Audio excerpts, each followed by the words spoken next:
Եվրամիությունը Հայաստանի լրատվամիջոցների համար իրականացնում է նախագիծ, որը միտված է փորձի փոխանակմանը, հայկական մեդիայի աշխատանքի որակի բարելավմանը։ Նախագծի շրջանակներում Լիտվայի արտաքին գործերի նախարարության, Հայաստանում Լիտվայի Հանրապետության դեսպանատան եւ Լիտվայի ժուրնալիստների միության նախաձեռնությամբ հայկական մարզային լրատվամիջոցների ներկայացուցիչների այց է կազմակերպվել Լիտվայի մի շարք քաղաքներ։ Վիլնյուս մեկնած լրագրողական պատվիրակության կազմում նաև Շանթ Գյումրիի նկարահանող խումբն է եղել։ ԶԼՄ-ների ինքնակարգավորման ու վստահությունը պահպանելու հարցերից բացի հայ լրագրողների հետ նախընտրական թեմայի շուրջ խոսել է Լիտվայի լրագրողական էթիկայի տեսուչ, հայտնի լրագրող, մեդիա փորձագետ Դայնյուս Ռադզավիչյուսը։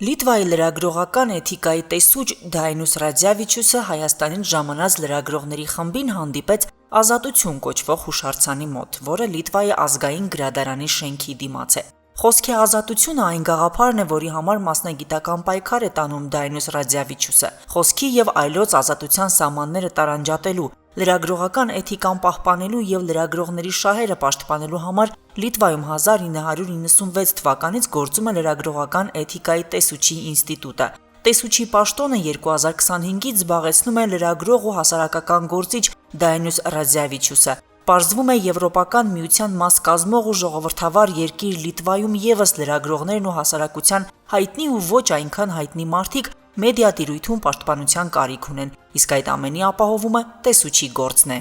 Есть много вопросов, из-за которых у нас государство решило, что пускай это саморегулирование будет решать, либо омбудсмен. Շատ հարցեր կան, որոնք մեր կառավարության որոշմամբ լրագրողական էթիկայի տեսուչը կամ օմբուդսմենը պետք է լուծի։ Պատվի ու արժանապատվության, անձնական կյանքի անձեռնմխելիության հարցերը շատ զգայուն են։ Պետք է բալանսը գտնել, թե օրինակ ինչքանով մեդիան կարող է խառնվել հանրային մարդկանց անձնական կյանքին։ Բողոքները շատ են։ 2025-ին 40%-ով դրանք ավելին էին, քան 2024-ին։ Իսկ այս տարվա առաջին 4 ամիսներին ստացված բողոքներն արդեն 2 անգամ ավելին են, քան 2025-ի նույն ժամանակահատվածի համեմատ։ Մեդիա օմբուդսմենը կամ տեսուչը դիտարկում է ոչ միայն պրոֆեսիոնալ մեդիաների աշխատանքը, այլև սոցցանցերում ակտիվ բլոգերների ու այլ օգտատերերի գործունեությանը վերաբերող հարցերը։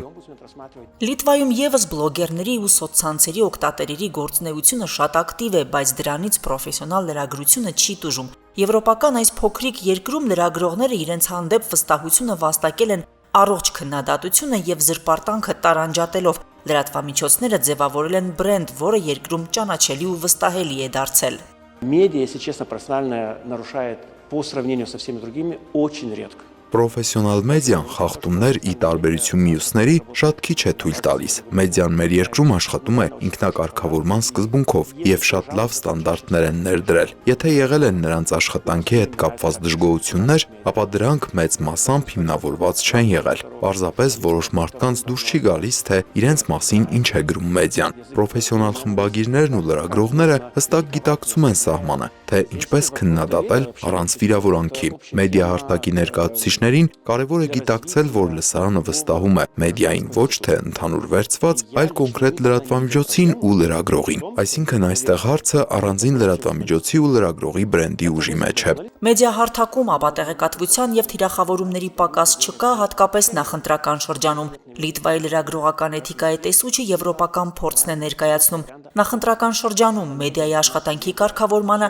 հատուկ ուշադրություն են դարձնում։ Հետևում է նաև հայաստանյան նախընտրական զարգացումներին ու քարոզարշավին։ Փոքրիկ երկրում նախընտրական ակտիվությունը շատ մեծ է։ Այսպիսին է լիտվացի փորձագետի գնահատականը։ Страна вроде маленькая, но коммуникация, интенсивность, особенно в соцсетях,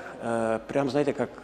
страна, в которой, наверное, как будто 5 миллиардов людей жило бы. Ձեր երկիրը փոքր է, բայց տեղեկատվական ենթակառուցվածքները, մասնավորապես սոցցանցերում ակտիվությունը շատ մեծ է։ Տպավորություն է, թե այդ երկրում 5 միլիարդ մարդ է ապրում։ Իհարկե, այդ ամբողջ տեղեկատվական հոսքի մեջ շատ վնասակար բաներ կան, բայց ես վստահ չեմ, որ միշտ բոլորը բոլորին խաբում են։ Այսպիսի ասացված կա, որ հնարավոր է մեկ մարդուն խաբել ամբողջ կյանքում, շատերին կարելի է խաբել մեկ անգամ, բայց հնարավոր չէ բոլորին մշտապես խաբել։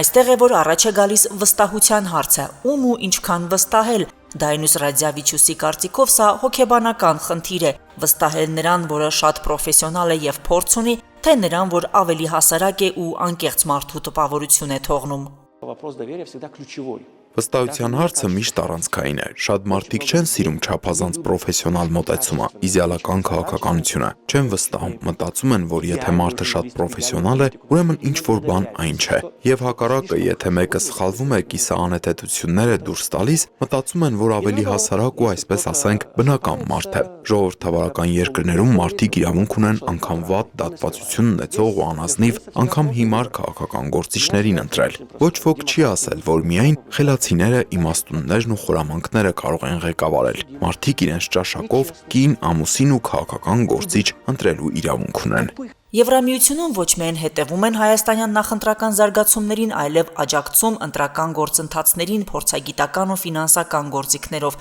Մասնավորապես Եվրամիությունը Հայաստան է ուղարկում հիբրիդային արագ արձագանքման խումբ ընտրություններից առաջ հնարավոր միջամտություններին, ապա տեղեկատվությանը եւ սպառնալիքներին հակազդելու համար, ինչպես նաեւ հունիսի 7-ին իրականացնելու է դիտորդական առաքելություն։ Լուսինե Հայրապետյան, Արթուր Մելիքյան, Հորիզոն։